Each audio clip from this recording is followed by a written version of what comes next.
verse 22 to 24, sabi po dito, and when the time came for their purification according to the law of Moses, they brought him up Jerusalem to present him to the Lord, as it is written in the law of the Lord, every male who first opens the womb shall become holy to the Lord, and offer a sacrifice according to what is said in the law of the Lord, a pair of turtle doves or two young pigeons. So ito pong binasa ko po ay bahagi po ng ginawa ni Joseph and Mary when Jesus came to their lives. Nung pinanganak po si Jesus sa womb ni Mary, ay dinala po nila si Jesus dun sa temple. Kung titingnan po natin yung situation nila, si Jesus po pinanganak sa Bethlehem, no? So, and then pumunta sila sa Nazareth and everything. Pero yung temple po, during that time ay nadoon sa Judea. So, ibig sabihin, from up going down to Jerusalem, natin po yung temple. So, ang sabi po dun sa binasa natin, for them to be able to present Jesus sa Lord. No? So, kaya po itong gagawin po natin ngayong umaga, may tatlong aspeto po ito. Una, yung tinatawag na act of presentation. No? So, si Joanne at saka si Nick will be able to present their daughter sa Panginoon as recognition ng pagsunod dun sa nais ng Panginoon. Sabi doon, according to the law of Moses. So, secondly, is not only an act of presentation, but an act of appreciation. So, ina-appreciate ni Joseph and Mary na privilege yung maging parents. No? At the same way sa life ni Nick at saka ni Joanne, they also recognize yung act of appreciation. Alam niyo po, maraming purpose ang nagpe-pray na magkaroon. Lahat naman may purpose, but for this purpose, it's, sabi ng Bible sa Psalm 127, it's a gift from the Lord, yung baby. No? So, kaya si Sophia, ito ay gift ng Panginoon sa inyo. At pangatlo, yung tinatawag na act of consecration.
Alright, once again, it's a jolly afternoon to each and everyone at welcome dito sa Jollibee Bonito para i-celebrate ang 7th birthday party ni Zaren. Ayan, at syempre bago natin i-welcome ang ating birthday celebrant, kami po muna ay magpapakilala. Ako po si Kuya Carlo, your party host for today. At makakasama ko po na ating ina, Ate Becky at Kuya Ken. Kami ang iyong makakasama all throughout sa birthday party ni Zaren. And now, let us all welcome our birthday celebrant, Zaren, together with Mommy and Daddy.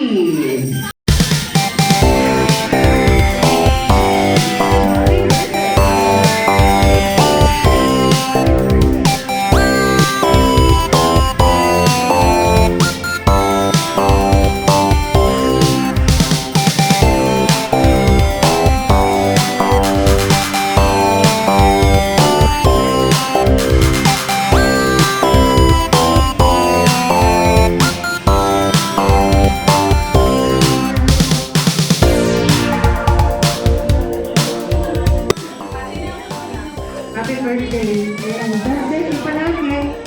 Sana lumaki ka mo, mag-aral ka. God bless you, anak. I love you.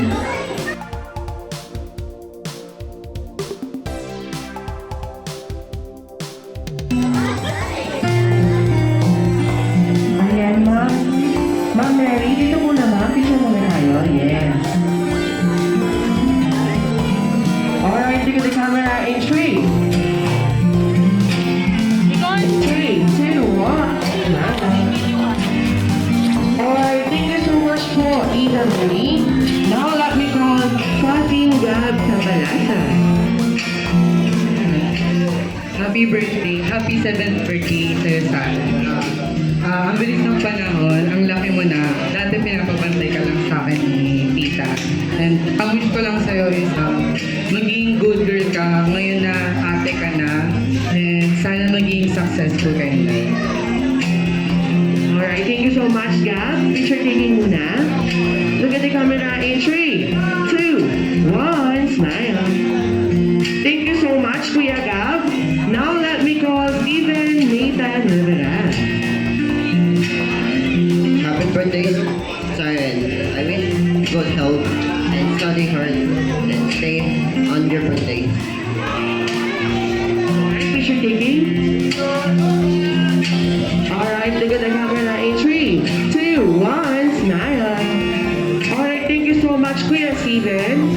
Now let me call Nina Rona Diaz. Hello, inaanak. Happy birthday. Wish ni Nina sana lumaki ka walang takot sa Diyos. Lagi makikinig ka ng mami at daddy at mag-aaral ng mabuti. Stay pretty at saka be a good sister to your baby. Be a good ate to your baby sister, Sophia. And love ko kayo and God bless.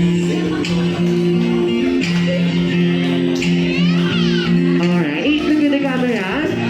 In 3, 2, 1, smile. Thank you so much, Ninang Rona. Now let me call Tito June. Saren, happy birthday. I remember it's more than a year ago nung na-meet ko yung si Joanne doon sa clubhouse, sa playground. And she is the way para lalong mapalapit sila sa Panginoon Diyos. Nadala ko sila sa church, sa GCF South Metro, and I am very happy na sila ay nagpapatuloy. And Saren, which is the testimony na siya ay lalaki na malapit sa Panginoon Diyos. Happy birthday, Saren. God bless you.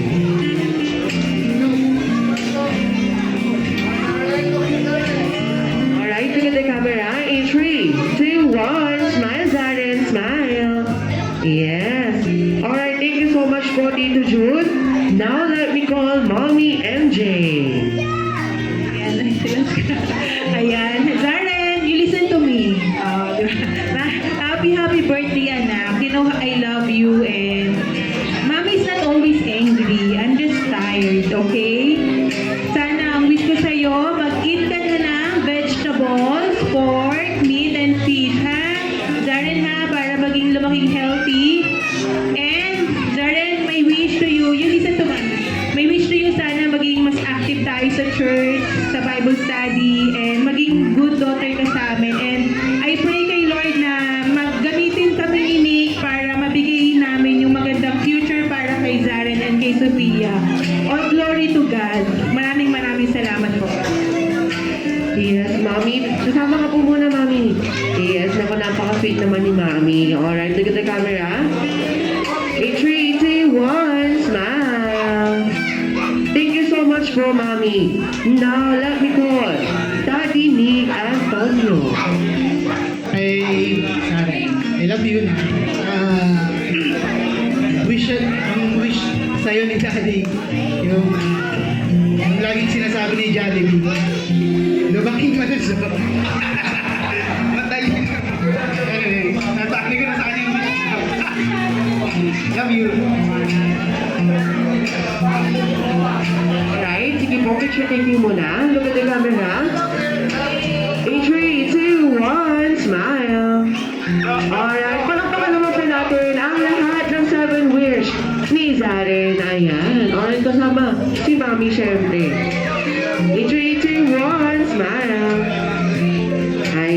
you so much po. Na muli, lahat po ng 7 wishes punta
Oh, di ba sa ako? Sige.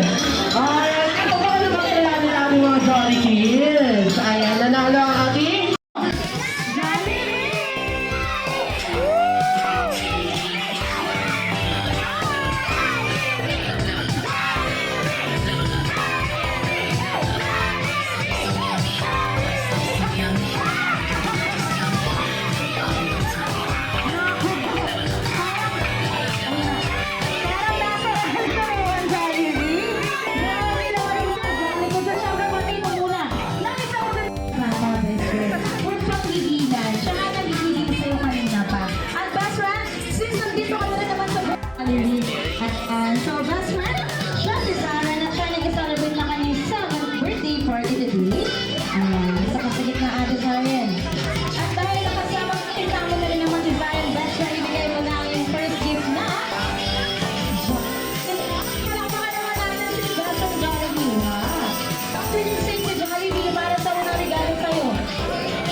Dami ah. Ilan? Dalawa. At palakpakan naman natin si Best and Johnny para sa kanyang 2 more surprises for Zaren. At Best Friend, simulan na natin yan. Ano ka? Ha? O kaya kasama ka? Closer. Okay. Okay, good na Best Friend na sobra. Oh, tama na! Ano ba ang sunod na surpresa para kay Zaren? Anong meron? Mama? So si Best and Jollibee ay meron din yan daw wishes for you, Zaren. Ilan sa recipe? Sana makita mo kung ano yung mga wishes ni Jollibee sa'yo. So Best Friend, ilan ba ang wishes mo for Zaren today? Bilang tayo, ready? 1, 2, 3 wishes para kay Zaren. Ang bilang ng bata po. So Best Friend, simulan na natin yan. For your first wish, na sana si Zaren ay lumaki, magasali, at may strong faith to God. Palakpakan naman natin si Best Friend Jollibee.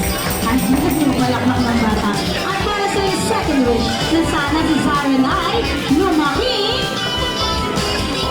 magala, sa lahat ng kanyang nakakasalamuha. Once again, isang palakpakan naman po para kay Best Friend Jollibee. At para sa yung third and last wish na sana si Zaren ay lumaki, maging always be happy like Best Friend Jollibee at natin lahat. So once again, isang masigabong palakpakan naman para kay Best Friend Jollibee. So Best Friends, naibigay natin ng Jollibee lang ang 3 wishes para kay Zaren. Ano ang last gift na inihanda mo para kay Zaren at sa lahat ng kanyang bisita ngayong araw? Ano yan? Isa? Isa? Wow! Isang sayaw. Dahil lang, ini-invite mo muna lahat ng kids na magsibalik sa kanilang mga upuan. Encourage natin yung mga kids natin, mga mommies and daddies na please. Habang sumasiyang si Best Friend Jollibee para sa kanilang safety. At ngayon, invite ko naman si Mommy, si Daddy, and si Zaren sa harapan. Together with Baby Sophie, yung bagong binyag nila na baby. Ayan, dito tayo sa gitna.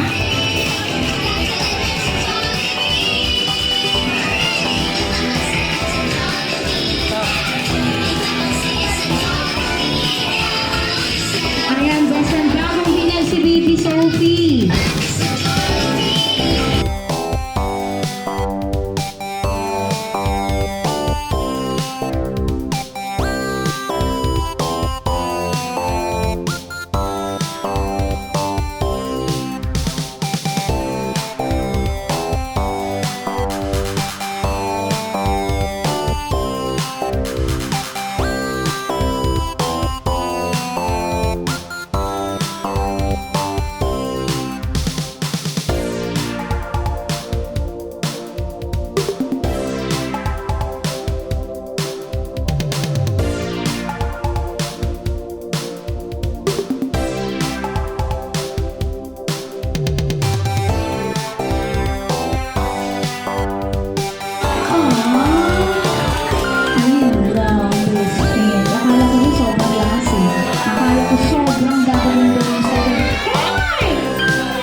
sing.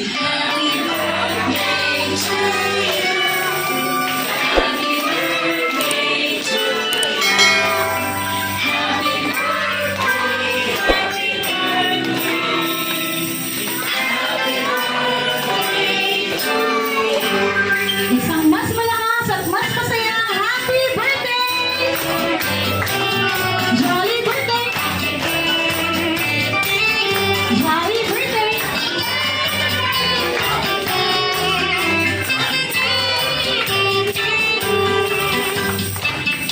Alright, so once again, it's a jolly, jolly birthday sa Zara. Last two more wish bago mo tuluyang i-blow ang iyong candles. Una, sana lahat ng wishes ng mga taong nagmamahal sa iyo ay matupad sa iyong future. At pangalawa, huwag na huwag kakalimutan maging always be happy like best friend Jollibee. Kaya naman, Zara, close your eyes, ate. Close your eyes. Make a wish. Make a wish. Make a wish. Close your eyes. Make a wish.